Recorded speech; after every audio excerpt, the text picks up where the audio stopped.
Getting closer and closer to finding out which African nations will be heading with a chance to win this, the FIFA World Cup. We're going to have 9, maybe 10 teams from the continent trying to win this bad boy. Who's coming from Africa to this trophy? Let's see if we can find out. Because very soon, match day 7 and match day 8 of the African World Cup qualifiers are back. So all of the African sides still involved will play 2 games in September, match day 7 and 8. And they'll play the final 2 group games in October, match day 9 and match day 10.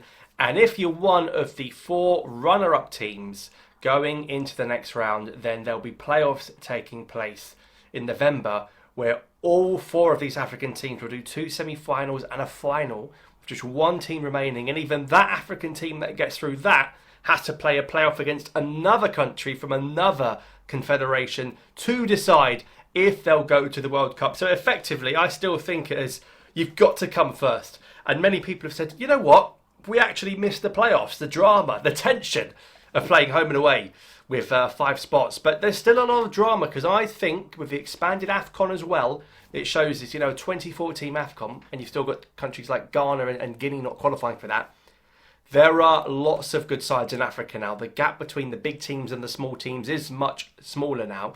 So there's still going to be plenty of big nations, I think, that will miss out on qualification despite the expansion to 48 teams in USA, Mexico and Canada.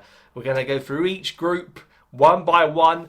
We're not going to leave anyone out, so stick around. If you want to sort of skip to when your country's group is in the video, by all means go ahead and do that. But we're doing it in alphabetical order, starting with Group A, where Egypt have a 5-point lead over Burkina Faso. It looks like it is going to be one last World Cup dance for Egypt at 2026. Now, remember 2018, Egypt had a torrid time with prime Mo Salah, where they lost quite a few games of that World Cup in Russia, didn't they? I think they even lost to Saudi Arabia, for goodness sake.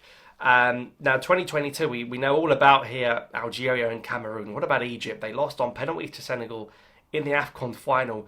Then they lost on penalties to Senegal again in the World Cup qualifying playoff to go to Qatar. And Egypt would have been such a good vibe in the Qatar World Cup. But they even beat Senegal 1-0 in one of the legs, didn't they? But 2026, they're looking to make it on that plane. Surely the last World Cup for Mo Salah, and probably will retire after that World Cup should Egypt make it. They've got a 5-point lead over Burkina Faso. Remember, there's 4 games left. So 12 points up for grabs. Egypt host Ethiopia, which you'd expect them to win, while Burkina Faso also go to Djibouti, again probably in a neutral venue. Expect Burkina Faso to win that as well. So it'll be 5 points between them, and then Egypt will play Burkina Faso away. And that's the game. You're looking at a 5-point gap. If Burkina Faso win, it's a 2-point gap with 2 games left. If Egypt win, it is pretty much over. If Egypt beat Burkina Faso away, the Pharaohs will be at the World Cup in 2026. I cannot see Sierra Leone, Ethiopia, Guinea-Bissau or Djibouti mounting a challenge. Of course, Djibouti can't even get a top spot anymore either. I just think Egypt, if they can avoid defeat away to Burkina Faso, even if they just draw and keep it at a 5-point gap with 2 games to go, it's pretty much home and dry. But Burkina Faso, Egypt, and you'll see the pattern throughout this video, in match day 8, there's a lot of big clashes where the best 2 teams in the group are pretty much playing each other there. So I expect Egypt to qualify out of Group A. In Group B, it's way different. It's much tighter. There's 1 point between the top 3. DR Congo on 13 points, sitting pretty at the top. But Senegal with 12 and Sudan, who are also unbeaten, by the way, on 12 as well. I just think Sudan should be top right now. They've really choked it to neighbours South Sudan in the last minute with that crazy overhead kick goal when South Sudan drew away to Sudan. Of course, Sudan couldn't play in Sudan, though, with the current situation there. But I think you've got to beat South Sudan, whoever you are, at home if you want to go. And I just think if Sudan miss out on a couple of points, they're really going to look back on that South Sudan game and think, what an opportunity. But they've got an Africa Cup of Nations, of course, with the first game against Algeria. So Sudan, lots to get ready about. The goal difference is very tight. There's 2 goals in it, really, between the top 3. In terms of the fixtures, I know Sudan are unbeaten, but they have got 2 away games. Sudan go to Senegal, and Senegal are looking in great shape. They beat England in Nottingham. Senegal are going to beat Sudan. Senegal will beat Sudan. And DR Congo will beat South Sudan. That puts DR Congo on 16, Senegal on 15. with DR Congo against Senegal. This is what I mean. For me, DR Congo against Senegal is almost like a playoff. It's almost like a playoff, because if DR Congo beat Senegal, and for me, I think in terms of football, Senegal are the best team in Africa right now, still.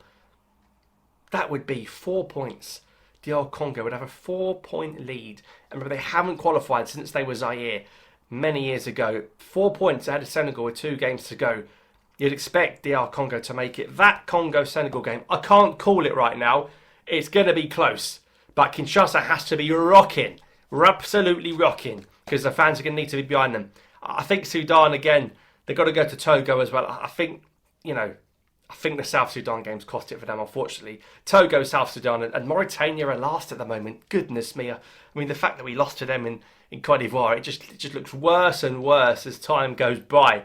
But I genuinely think it's 50-50. Because if Congo and Senegal draw, there's going to be 1 point between them with 2 games to go. It will go to the final whistle. Group B will go to the wire, I believe. Even if Congo or Senegal win the game in match day 8, it will go to the wire.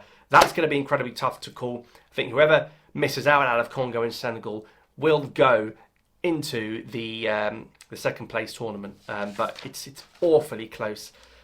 Speaking of awfully close, I mean, Group C, Nigeria, who had the last 2 African players of the year in Osimhen and Ademola Lookman, changed managers. They've got more managers than wins in Group C. They're currently sitting in 4th place with 1 win and 7 points.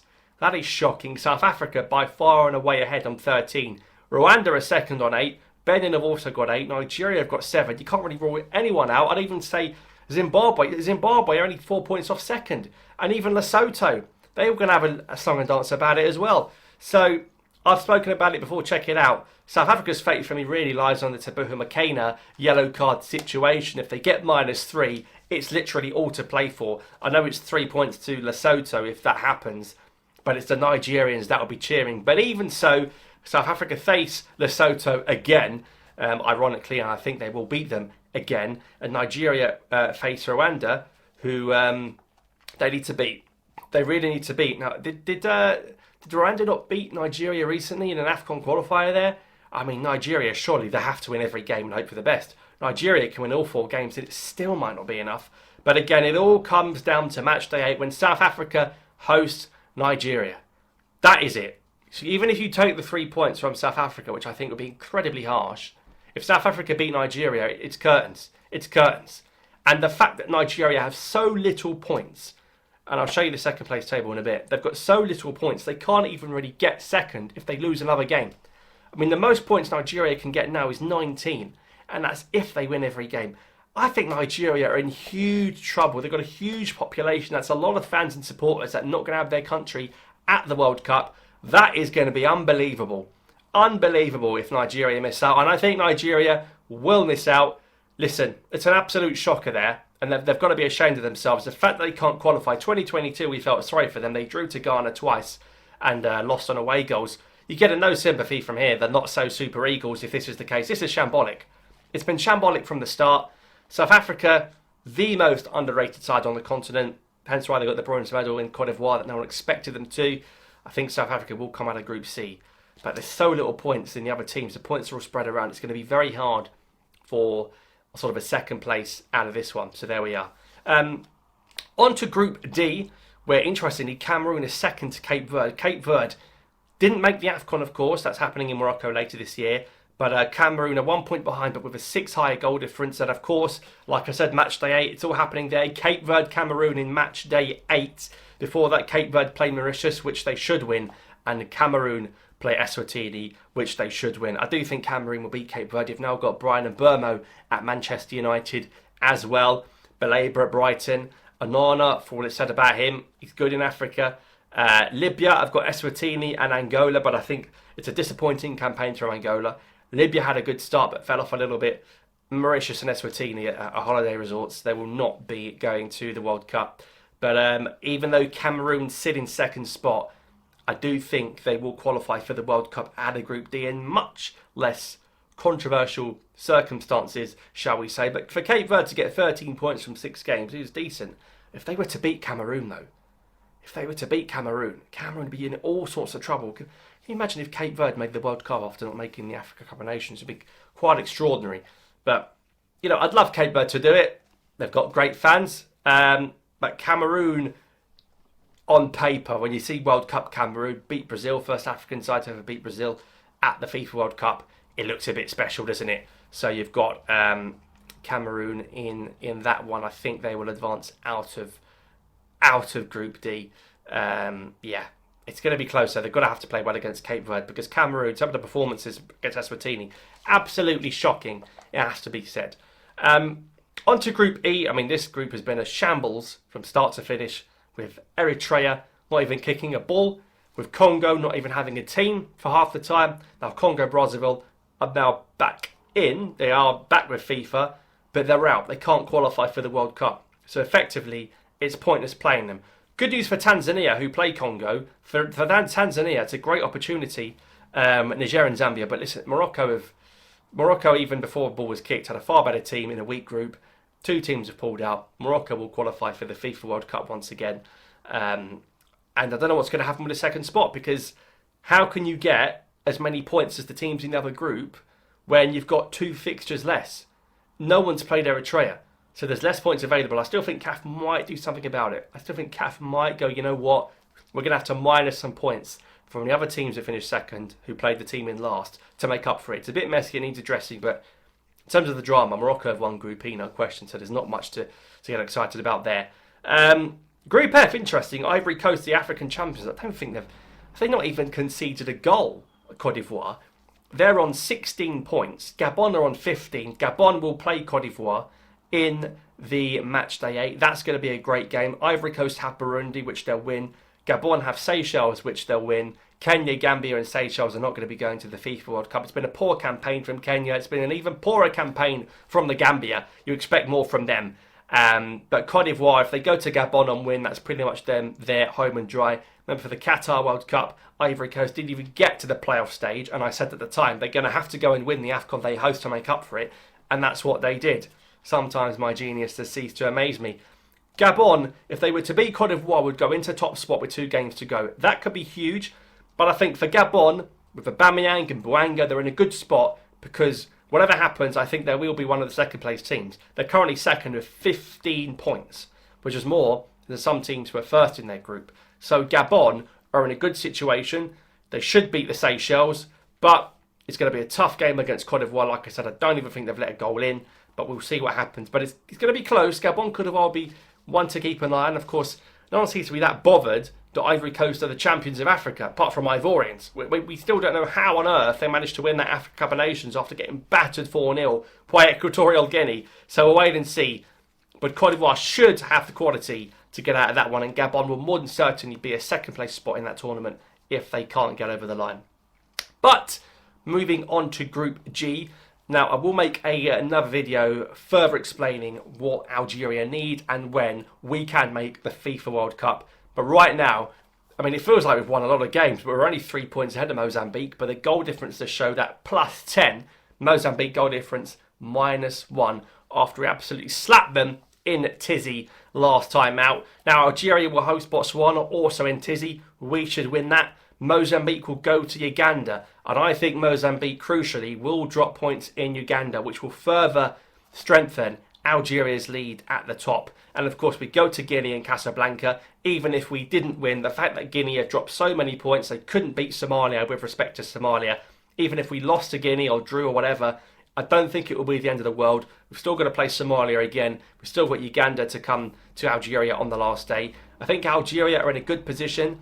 The thing is, even if Mozambique were to only get 1 point, you've got to look at what Uganda do, what Botswana do. So even though it might not be 100% mathematically possible by the end of these September games, Algeria will almost certainly come out of Group G, barring a huge disaster. Mozambique is second, our biggest challenger. We've beaten them home and away in Maputo and in Tizi Ouzou, so they shouldn't cause us any problems. Of course, Mozambique, I think, will beat Botswana in Maputo, hence why I don't think Algeria will be confirmed on the plane to the USA, Mexico, Canada come the end of September. And of course, we have to go to Guinea, who we lost to in Baraki as well. And they do have Serhou Girassi up top in that one. I think Algeria will make it. inshallah, but I don't think it'll be confirmed in September. We'll try and make a bit of a party carnival atmosphere come October when we face Uganda in the final day, where it could be the one that officially, mathematically, 100% confirms it. Second will be tight. Mozambique, Uganda, Botswana. Guinea are going to want second. Guinea won't get first. Guinea haven't got the AFCON. Guinea have got to go for this. They've got one of the best forwards in Africa. They're going to try and beat us again. They've beaten us before. They'll go for second spot. So I don't think it's as straightforward in September for Algeria as we would have hoped. But speaking of straightforward, Group H, said before, the Emilio Nsue ban, Equatorial Guinea are on 7 points on the pitch. They should be on 13 points. They lost 6 points because Nsue was apparently Spanish, even though he just played the AFCON and won the Golden Boot for Equatorial Guinea. They said, actually, your paperwork's Spanish. Now he's Equato-Guinean again, so he's allowed to play again, but Equatorial Guinea don't get the 6 points back. Who's the real winners? Once again, Tunisia. And Tunisia with a 4-point lead over Namibia, who are unbeaten, by the way. But Namibia, on 12 points, hang on, could they be getting a second place? I think in terms of first place, it's done. It is done. Tunisia will be getting the World Cup once again. They always find a way to get over the line, the Atletico of Africa, the African Atletico. Listen, they've got to improve, though. When they get to the tournament, they've got to improve. They've been lucky with a weak qualifying group and the team loses 6 points, and even the most die-hard Tunisians will admit that. But they're home to Liberia, and then they do go to Equatorial Guinea, who still feel injustice from the first game right at the beginning when they feel like Tunisia got a bit of a dodgy penalty. But if Equatorial Guinea, even if they beat Tunisia, I don't think it's the end of the world. Are Namibia a big side? I don't know. They're playing Sao Tome and Principe, of course. You'd expect Namibia to win that. But are Namibia going to go and beat everyone else? I'm not so sure. I'm really not so sure. But last group, Group I, last but not least, of course, because we're looking at the Black Stars, the Ghanaians, who, of course, another side that didn't make it to the Africa Cup of Nations, but they look like they're going to go to the FIFA World Cup. The biggest bottlers here, for me, are Mali. Mali had an unbelievable opportunity to make the World Cup against a below-par Ghana. Mali have fluffed it. Chad and Central African Republic will not be qualifying out of here. Madagascar on 10 points is impressive, but Ghana play Chad, which they will win almost certainly. And now they've got Kudus at Tottenham. And then Ghana play Mali.